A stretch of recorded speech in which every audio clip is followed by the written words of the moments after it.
I think the next big hurdle to overcome is that even if everybody agrees, yes, only for emergencies, the next issue is, how do we keep you from creating emergencies? Because what happens is that, yeah, it's an emergency when they're punching you in the face, but you created the emergency by being unreasonable. And unfortunately, that is the other aspect of the can of worms we opened, where the positive behavioral interventions, is working with students in a positive manner. And the emergency thing is easy. Very easy to say in an emergency. Well, what about the student goes in the bathroom, takes all their clothes off, and is walking on their way back to their homeroom? Is that an emergency? And that was the whole argument to broach what we talked about earlier, was property destruction. It's such a vague thing. Staff were doing, ripping a piece of paper, breaking a pencil. It was like, absolutely. Sure. And can you put a monetary thing? I mean, there's no real tangible thing. So it's just easier to leave it as, if it's not imminent danger, for physical safety, then no. And that's why I've got to go for that backing of it.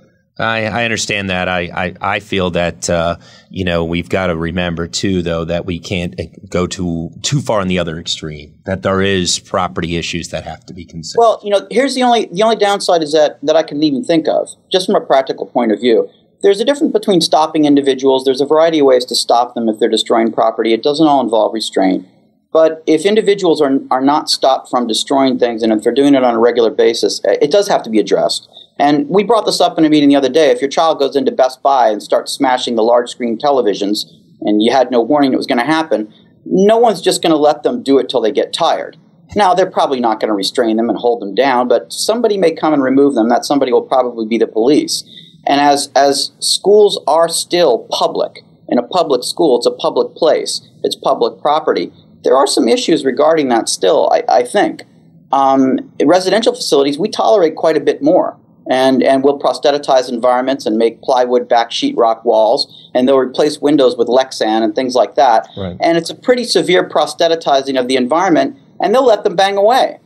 And I'm not saying that's a wrong thing to do, but I am saying that there are certain downsides to that type of approach. Sure. All. And where is the future for a student in that area in an attempt to go back into the community in which they're going to live their whole life? Well, that's the whole process of the therapeutic environment, and create them so he can move or she can move from a residential to special day, back to the home, back to the public. I think, and I know we're almost out of time, but I think one of the big issues, and Joe touched on it earlier, is people understanding who they have the ability to treat and who they do not. And I think some of the most dangerous problems is, like Joe was saying, is inappropriate placement, and one person's pushing for them to be in the school and one person's pushing for them to be somewhere else. And in the meantime, the child suffers. Right. And I think that people are going to have to come to terms with those types of issues. Yes. And I'm sure we're going to see this more and more in Nashville and the CEC, on the floor of the Senate, and in the newspapers and media. Joe, is there anything you'd like to say before if the you're broadcast? CEC is having the conference coming up. The good plug right there. We are actually Mike Rosowski, Reese Peterson, myself, and Mike Kavillian, all from various universities, are going to be presenting on the topic there. We're going to be one of the lead presentations for CCBD out there on Restraint. And if you do have any questions for positive behavior interventions, feel free to give me an email at jbryan@clemson.edu. A little slower, Joe. Yeah, jbryan@clemson.edu. But I'm sure you'll have that information posted on your website. We will. That was a hint for him. Once professor, always professor. Merrill? Yes, sir. Anything you'd like to say in parting? Nothing. We're going to be, I believe, PCMA will have a booth at CEC also. Our executive director will be there. So, Joe, stop by and say hello. I won't be there, but I'll be in California. But thanks a lot for the opportunity just to chat about these things. I always love talking about it. I think they're all important issues. And like Joe said, I think that the can of worms has only begun to be open. Right. But it needs to be opened. It needs to be opened and shaken out. But, anyway, I appreciate the opportunity.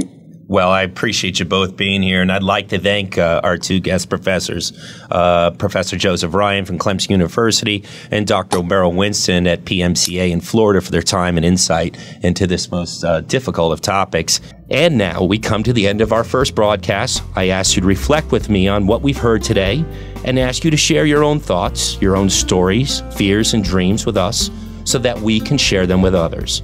Be you a parent, a student, a teacher, a researcher, a policy wonk, or just interested, I thank you for your time and your interest. I would like to thank my associate Allison Caldwell, Marshall, and the good people here at View Digital Media in Central South Carolina, our clients, friends, and our families, and everyone who believes in us and continues to support our missions. I look forward to seeing everyone in Nashville at the CEC convention at the end of the month and in Lafayette in July. Please say hi if you see any of us. We plan our next broadcast in the first week of August, when we will continue to update you on the changing research, political, and legal landscape of education in our nation and in the world. I am Dr. Ted Mauro for ED101, and I thank you.